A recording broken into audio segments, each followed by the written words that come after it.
felicidade não se busca, a meu ver, felicidade se inventa e se responsabiliza.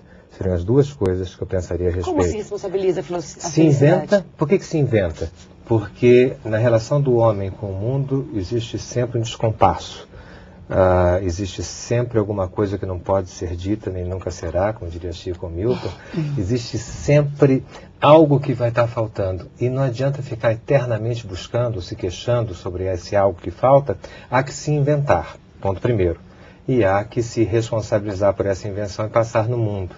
E por que é difícil isso? Porque tudo aquilo que diz respeito ao nosso bem-estar, como ele é muito singular e ele não faz parte do grupo, ele pode ser visto como uma coisa estranha, como uma coisa ridícula. E a gente, às vezes, por uma certa covardia de não querer fazer passar isso no mundo, pode se adequar aos padrões que a Viviane falou. Aliás, eu tenho uma frase um pouco pesada mesmo, dizendo que a felicidade não é para os covardes. Porque é uma frase bem enigmática, né? Por que a felicidade não é para os covardes? Porque os covardes sempre preferem dizer que eles estão felizes porque fazem aquilo que a sociedade, em um determinado momento, entende que seja a ideia de felicidade geral. Os corajosos inventariam, digamos assim. Eu concordo plenamente com o Jorge.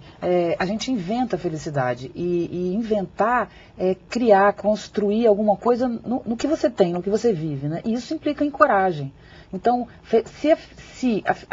como é a frase? A felicidade não é para os covardes. Não é para os covardes. Então, a felicidade seria para os corajosos, porque a felicidade implica em riscos, já que ele é inventado. O contrário é se adaptar ao estabelecido, que é o covarde, né? Então, acho que também não é garantia de felicidade. Que não é garantia nenhuma de felicidade.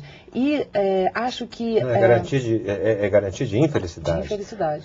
Por isso que, vamos dizer, nas bancas dos aeroportos ou da rodoviária, você tem 350 livros sobre como ter felicidade. Ensinando a ser feliz. E o mês que vem não terão esses outros, mas terão outros 350 que são iguaizinhos a esse, só que muda a capa, né?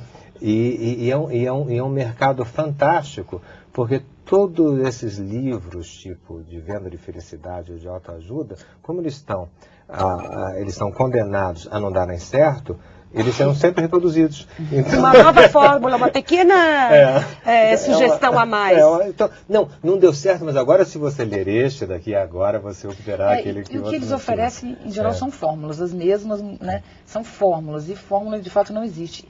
Para um ser humano se sentir realmente muito feliz, muito alegre, ele tem que viver uma vida que passe por dores também. Quero dizer, uma pessoa que não quer sofrer de jeito nenhum, que evita e faz cria milhões de artifícios para se afastar do sofrimento, ela também não pode se envolver com outro sentimento intenso como a felicidade, como a alegria, né?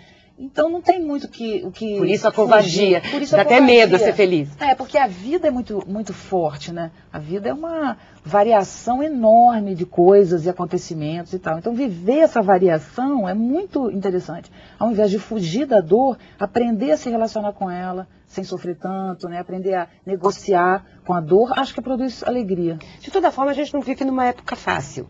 É uma época de grandes mudanças e de... Qualquer parâmetro, qualquer paradigma, como se diz hoje, que indicasse que esse é o caminho da felicidade, está em xeque. Como é que vocês definiriam o mal-estar do século XXI? Ou seja, o que aflige o ser humano a ponto de impedir que ele invente fórmulas de felicidade? Porque as pessoas, a gente vê, não estão felizes. Não acho que a gente esteja vivendo numa época pior que a anterior. Eu acho que a gente sempre diz isso, o desejo nostálgico, a gente sempre diz, no meu tempo era bom, era nada. Vai voltar para aquele tempo para ver se era bom, não era coisa nenhuma. Eu acho que não existe um tempo melhor ou pior que o outro. Eu acho que o homem está eternamente em desarmonia com o mundo, e isso é a sua grande vantagem, porque exatamente porque ele está em desarmonia é que ele tem a chance de criar, de inventar, de modificar, né? Se tivesse em harmonia, por exemplo, a pessoa diria só uma vez para você, eu te amo. Né? Exatamente porque ela te diz eu te amo e você não acredita muito, e depois ela vai ter que dizer mais uma vez e mais outra. E logo não basta, você vira um acompanhado com um buquê de rosas vermelhas e por aí vai.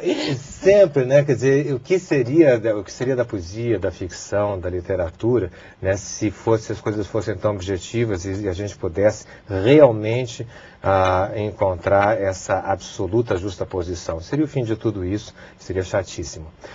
Agora, o que é que eu vejo hoje, né? Qual é o problema que a gente está deparando hoje? Eu acho que o que modifica nesse nosso momento que a gente chama de globalização é uma modificação importante na forma que o homem se identifica. Nós tínhamos na época anterior, no mundo moderno, no mundo industrial, uma forma de identificação vertical. O que quer dizer isso? Em relação a Deus?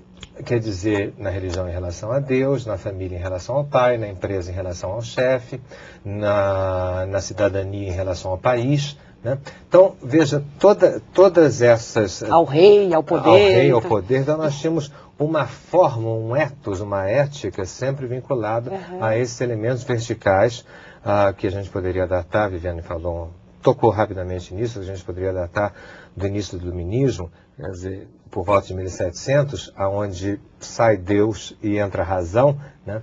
E nós passamos a ter uma ética, quer dizer, desse dever da razão. Muito uma bem. Crença de que a razão, e a ciência nos dar... resolveriam os dilemas humanos, né? Exatamente, que vai nos dar a justa forma de ser ou de ser feliz. O que eu acho fantástico nesse nosso momento e que eu acho profundamente entusiasmante é que com a globalização, a consagração do saber, de um momento para outro, o saber virou um genérico. O genérico do ratinho, não um apresentador. E ao mesmo tempo todo picado, né? O genérico do mouse, esse saber está dividido em tantas coisas. Exato. Portanto, você não consegue mais fazer uma unidade, né? Uma versão do um. Você não consegue mais se aglutinar em relação a um padrão. Por isso que eu tenho pensado que o homem está desbussolado, né? Ele está perdido dentro disso. E é uma inquietação, isso provoca muita dor e muito sofrimento, muita angústia. Mas angústia, eu concordo. E concordo, desbussolado, aderência. Que é isso, é falta desse guia mesmo, né? Sabe por que eu digo desbussolado? Porque no nossa gíria brasileira seria desbundado.